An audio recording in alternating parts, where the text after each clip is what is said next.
لبيك اللهم لبيك لبيك لا شريك لك لبيك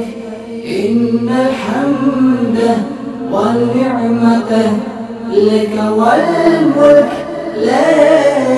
شريك لك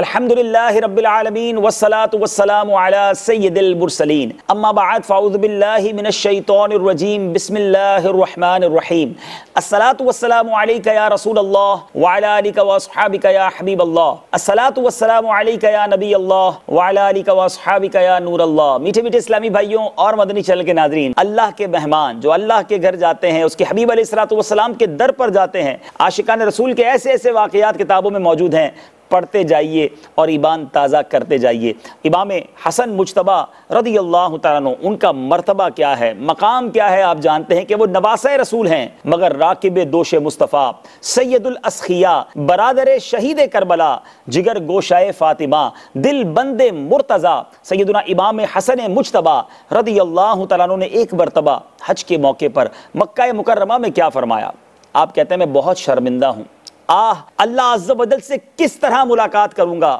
افسوس اس کے پاک گھر یعنی کعبہ مشرفہ تک کبھی پیدل چل کر مکہ مکرمہ نہیں آیا۔ اس کے بعد آپ نے 20 بار، میٹھے اسلامی بھائی ذرا غور سے سنیں، 20 بار مدینہ منورہ سے حج کے لیے پیدل سفر اختیار کیا، یعنی مدینہ شریف سے مکہ پاک 20 بار پیدل آئے، تقریباً 450 کلومیٹر کے قریب یہ سفر ہے۔ کتنے دن لگے ہوں گے؟ اب منقول ہے کہ ایک مرتبہ آپ نے کعبہ مکرمہ زادہ اللہ شرفا و تعظیما کا طواف کیا، پھر مقام ابراہیم پر 2 رکعت نماز واجب الطواف ادا کی، پھر اپنا رخسار مقام ابراہیم پر رکھ دیا اور زارو کتار رو رو کر اس طرح مناجات کی، اے میرے رب قدیر، تیرا حقیر بندہ تیرے دروازے پر حاضر ہے، بھکاری تیرے دروازے پر حاضر ہے، تیرا مسکین بندہ تیرے دروازے پر حاضر ہے۔ انہی الفاظ کو بار بار دہراتے اور روتے رہے۔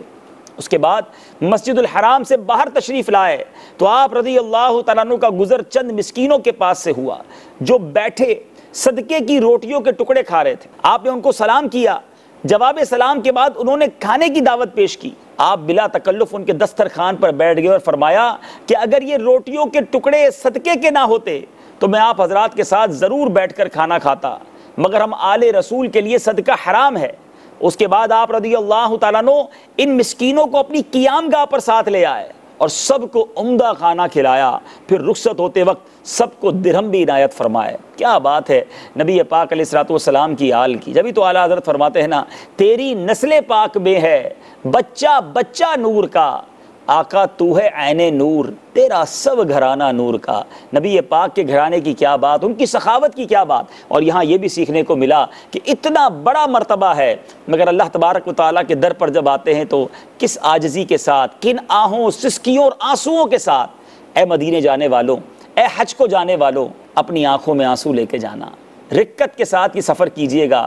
ہو سکے تو خوب آنسو بہائیے گا۔ طواف کرتے وقت مقام ابراہیم پر حجر اسود کے سامنے ملتزم سے لپٹتے وقت اپنے گناہوں کو یاد کر کے آنسو بہائیے گا، کہ یہ آنسو بہانے کا مقام اور یہ ہمارے بزرگوں کا طریقہ ہے۔ اللہ کرے آپ کو اور ہم سب کو ذوق و شوق کے ساتھ یہ سفر کرنا نصیب ہو، اور اللہ کریم اس سفر کو اپنی بارگاہ میں قبول فرمائے، آمین، بجاہ النبی الامین صلی اللہ تعالی علیہ وسلم۔ لبیک اللہم لبیک لبیک لا شریک لک لبیک ان الحمد والنعمت لک والملک لا شریک لک۔